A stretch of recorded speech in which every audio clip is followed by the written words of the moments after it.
నా నమస్కారాలు తెలియజేస్తున్నాను. నా పేరు శ్రీధర్, 1991 బ్యాచ్ ఎస్ఐని. ఎస్ఐ అంతా కూడా 10 years కడప జిల్లా చేశా. సిఐగా ఇన్స్పెక్టర్గా కర్నూలు జిల్లాలో చేశా. సిఐడి హైదరాబాద్లో కూడా చేశాను. డిఎస్పీ అయినాక రాయచోట్లో చేస్తున్నాను. తర్వాత ఇక్కడికి రావడం జరిగింది కావాలికి. కావాలి గురించి విన్నాను, కావాలో సమస్యలు కూడా తెలుసుకున్నాను. పబ్లిక్ కూడా మంచి పబ్లిక్, ఇక్కడ రిలయబుల్ పబ్లిక్. మెయిన్గా మన ప్రయారిటీస్ శాంతి భద్రతలు, ఎక్కడ ఎలాంటి ప్రాబ్లం రానియకుండా ప్రతి ఒక్కరు కూడా భద్రతగా హ్యాపీగా సంతోషంగా జీవించాలని మేము దానికి మా పోలీస్ శాఖ తరఫున గట్టిగా కృషి చేస్తాము. రౌడీజం కానీ లేకపోతే ఇంకేమైనా గూండాయిజం కానీ ఇట్లాంటివంతా కూడా మీ దృష్టికి వస్తే మాకు చెప్పండి, వెంటనే చర్యలు ఉంటాయి. అదేవిధంగా మత్తు పదార్థాలు యువత బానిస అవుతున్నారు. ఈ మధ్య కాలేజెస్ కూడా ఎక్కువ ఉన్నాయి ఇక్కడ కావల్లో. దాదాపు 4 ఇంజనీరింగ్ కాలేజీలు ఉన్నాయనుకుంటా కావాలి చుట్టుపక్కల. ఇదంతా కూడా మత్తు పదార్థాలు గంజాయి గురించి మా పోలీస్ శాఖ తరఫున త్వరలో అవేర్నెస్ ప్రోగ్రామ్స్ అన్నీ కూడా పెడతాము. ఈ జనరలైజ్డ్ అలిగేషన్ కాకుండా మీరు పర్టికులర్గా సార్ పలానా వాళ్ళు ఇటు చేస్తున్నారని మాకు సీక్రెట్గా ఇన్ఫర్మేషన్ ఇచ్చినా కూడా మేము వెంటనే చర్య తీసుకుంటాం.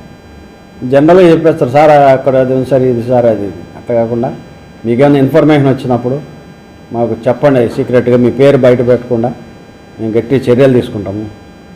అదేవిధంగా కావలి పట్టణంలో కూడా ట్రాఫిక్ సమస్యలు చాలా ఉన్నాయి. జనాభా పెరిగిపోతుండరు, వెహికల్స్ పెరిగిపోతున్నాయి, రోడ్లు ఏం పెరగల. ఇంకా వెండర్స్ అంతా రోడ్డు మీద వచ్చాడు, వాడిని ఏమన్నా అన్నామంటే సార్ మా కడుపు కొడతారు సార్ అంటారు. ఇట్లా రకరకాల సమస్యలు ఉన్నాయి. దీనికి మున్సిపాలిటీ వాళ్ళు, రెవెన్యూ వాళ్ళు అందరూ కలిసి కూడా చేయాలా. వాళ్ళతో అందరూ కూడా కలిసి మాట్లాడుతున్నాము. ట్రాఫిక్ సమస్య లేకుండా కూడా, ట్రాఫిక్లో ప్రాబ్లం లేకుండా కావల్లో చేస్తాము. అదేవిధంగా కొంతమంది పిల్లలు హై స్పీడ్లో పోవడము, సైలెన్సర్ మార్చి రకరకాల శబ్దాలతో పోవడం ఇటువంటివన్నీ కూడా చేస్తున్నారని తెలిసింది. దానికోసం మా పోలీసు ఎస్ఐలకి సిఐలకి చెప్పాను. అలాంటి వారు ఎవరైనా పోతుంటే ఆ సైలెన్సర్లో బండి సీజ్ చేసి సైలెన్సర్లో తీసేయమని చెప్పాను. తర్వాత కాలేజెస్ ఎక్కువ ఉన్నాయి కాబట్టి ఇక్కడ స్టూడెంట్స్ కూడా ఎక్కువ ఉన్నారు. ఈ ర్యాగింగ్ కానీ ఈవ్ టీజింగ్ కానీ ఇట్లాంటి వాటిలో కూడా గట్టిగా చర్యలు తీసుకుంటాము. మీ దృష్టికి వచ్చినా కూడా మాకు ఇన్ఫర్మేషన్ ఇవ్వండి, 100% చర్యలు తీసుకుంటాము. ర్యాగింగ్ ఇట్లాంటివి కూడా వీటికి సంబంధించి కూడా త్వరలో కొత్తగా ఇంజనీరింగ్ కాలేజీలో స్టూడెంట్స్ అంతా వస్తున్నారు కదా, అవేర్నెస్ ప్రోగ్రామ్ కూడా కాలేజెస్లో పెట్టడం జరుగుతుంది. మిస్సింగ్ కేసులు, అమ్మాయిలు వెళ్ళిపోవడం ఇట్లాంటివన్నీ కూడా ఉంటాయి. వాళ్ళందరికీ కూడా అవేర్నెస్ క్రియేట్ చేయాలా. మెయిన్ సెల్ ఫోన్ వల్ల 2 రకాలుగా అట బ్యాడ్ ఉంది, మంచి ఉంది. మనం మంచి వరకు తీసుకొని బ్యాడ్ని వదిలేస్తే బాగుండేది.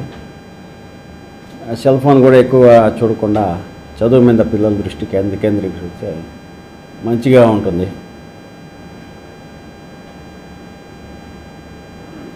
ఈ విధంగా ప్రయారిటీస్ ప్రకారం కావల్లో ఎలాంటి ప్రాబ్లం లేకుండా, శాంతి భద్రత విభాగం ఇబ్బంది లేకుండా ప్రజలు మనశ్శాంతిగా ప్రశాంతంగా ఉండేందుకు మా ఎస్పీ గారు మాకు అన్ని ఆర్డర్స్ ఇచ్చారు.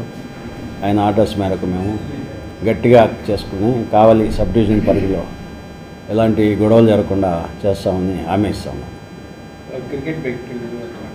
క్రికెట్ బెట్ ఏ బెట్ ప్రాబ్లమే లేదు సార్. కావల్లో బైక్ చోరీలు కానీ మెయిన్ రోడ్లు అంగన్వాడీ ఉంటున్నాయి, హౌస్ బ్రేకింగ్, దొంగతనాలు, చిరు దొంగతనాలు ఎక్కువగా జరుగుతున్నాయి సార్. బైక్ చోరీలు ఎక్కువ జరుగుతున్నాయి సార్. అలాగే కావల్లో ఉన్న సీసీ కెమెరా, ఒక్క సీసీ కెమెరా కూడా పనిచేయటం సార్. దాని మీద సీసీ కెమెరా మన వద్ద చేపించడం నిజమే. ఇప్పుడు ఫర్ ఎగ్జాంపుల్ మేము రాయచోట్లో ఉన్నాము, చాలా ఉన్నాయి ఎస్టాబ్లిష్మెంట్స్. ఆడు 2 సీసీ కెమెరాలు పెట్టుకుంటాడు, లోపలికి ఒకటి పైకి ఒకటి బయటకు ఒకటి. ఇక్కడే జరిగినా వెంటనే వస్తుంది. ఇక్కడ అట్ట కాదు, మాకు సంబంధం లేదు మీరే చూసుకోవాలంటే ఎట్లా? కమాండ్ కంట్రోల్ అంటే ఒకటి ఎవరి ప్రొటెక్షన్ మీద వాళ్ళకి దృష్టి ఉండాలి కదా. వాళ్ళు కూడా 2 సీసీ కెమెరాలు పెట్టి బయటకు ఒకటి లోపలికి ఒకటి పెట్టుకుంటే అందరికీ న్యూస్ ఉంటుంది. అట్లా ఉన్నాయి, పని చేయట్లేదు అన్నట్లే. అవి రిపేర్ చేయించాలా. మున్సిపాలిటీ వాళ్ళతో ఎమ్మెల్యే గారితో మాట్లాడి అవి రిపేర్ చేసేటట్టుగా ట్రై చేస్తామండి అని నేను పబ్లిక్ కూడా కోరుకుంటున్నా. పబ్లిక్కి, తర్వాత మన వ్యాపారవేత్తలు కూడా ప్రతి షాప్ దగ్గర కెమెరాస్ పెట్టుకుంటే వాళ్ళకి బాగుంటుంది, అందరికీ బాగుంటుంది, పబ్లిక్కి. ఎక్కడ ఏం జరిగినా సెకండ్లలో పిన్ పాయింట్ ఈజీగా పట్టుకోగలం.